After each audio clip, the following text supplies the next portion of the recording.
I think I'll call this one Sunset C. It didn't end up like I wanted it to because I didn't keep the reference picture in front of me, which is this one.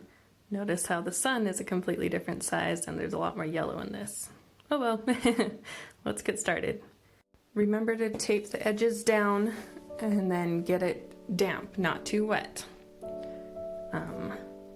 Start with the blue, purple, pink, red, orange, yellow. Except don't do that tiny amount of orange in the middle. Do a lot more yellow. So pause it when you need to. I accidentally left some drops of water, so that's why you see those white spots. Remember to dry in between each coat of paint. You can add another coat of paint if you want it to be darker, which I did, and I wanted to cover up the messed up spots. Now that I think about it, I would start with the yellow in the middle and then fade out from there going up to the top if I were to do this again, which I'm not going to. But if you haven't started yet, start with the yellow first, right in the middle of the paper, and then work your way outwards. It'll go much better for you. Also remember to keep your lines straight, going horizontally across. It'll look a lot more natural.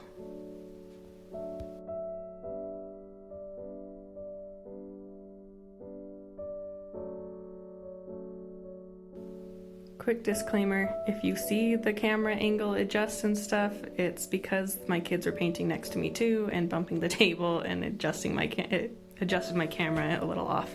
And I didn't notice, so I'm sorry when the painting gets cut off a little bit. I'm carefully blending the edges so that there's not any harsh lines because I forgot to keep it dry. Next, to get some black and start making that dip in the middle. It was a little higher on the right side than it was on the left side. You can use a lot of black on this because you want it to be dark enough to cover up the colors without showing the brush strokes. So the first layer you'll probably end up with brush strokes showing, then you want to dry it and do a second layer. Notice how I'm not keeping the edges straight. They're slightly bumpy and more natural looking.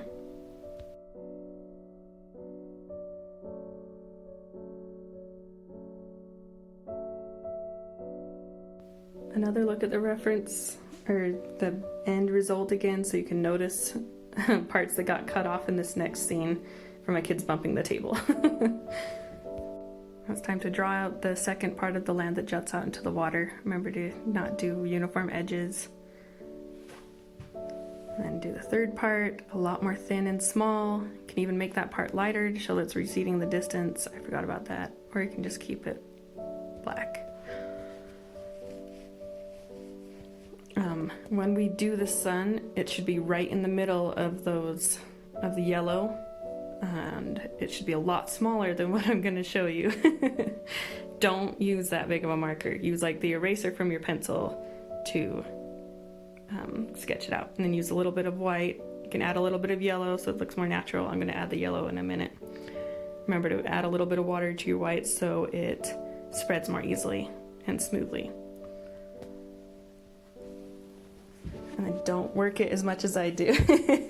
I regret it. I went over it way too many times. Just leave it that color, like a barely yellow white color, and make sure it's small right in the middle of your yellow. That will be the middle, and then just down from that will be where your water line is. I'm trying to add a little more yellow because I don't like how much it's just orange. Now you're going to add the reflection in the water from your sun. Since mine's so close to the water, I have to kind of cut the bottom of the sun off like it's going down. And kind of go out a tiny bit across the horizon to show where the water goes. You don't have to do that either. And for clouds, I watered it down pretty good. I don't want the clouds to be super visible on this one. You can make yours more visible if you want. So I just kept reworking it and adding more. And then getting my brush wet to soften the edges and stuff like that.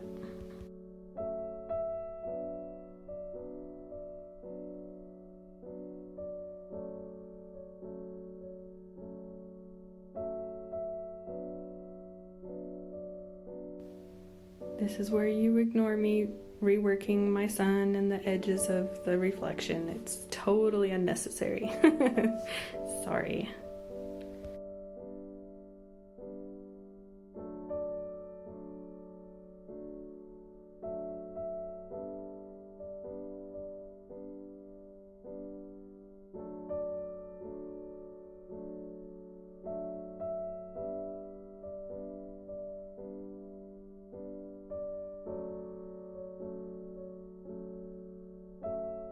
Next, we're going to add the trees. Start them with taller on the right side. Do a little bit shorter. Make sure they're all different. You can just do the 3 trees, or you can add more, but I would stick with an odd number of trees. It just looks better visually.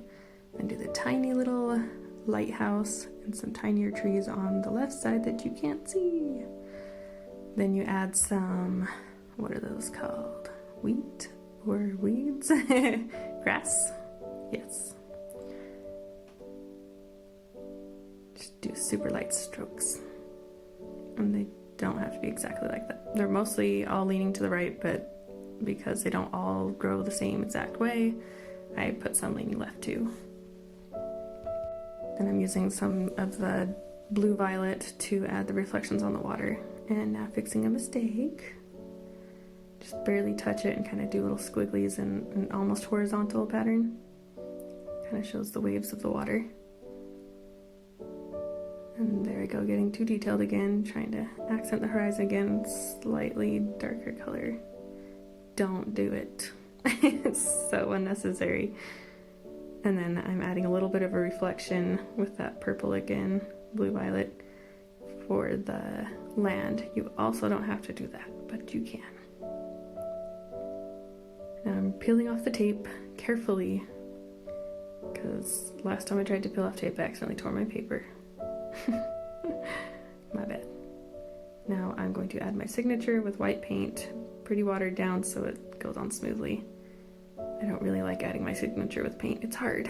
It's so hard. But it's kind of like painting a picture. Just remember the shape and I guess I got it.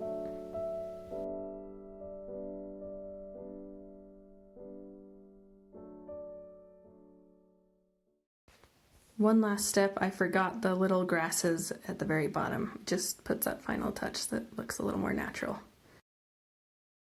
That concludes our painting session today. Thank you for painting with me. I hope you had better luck than I did.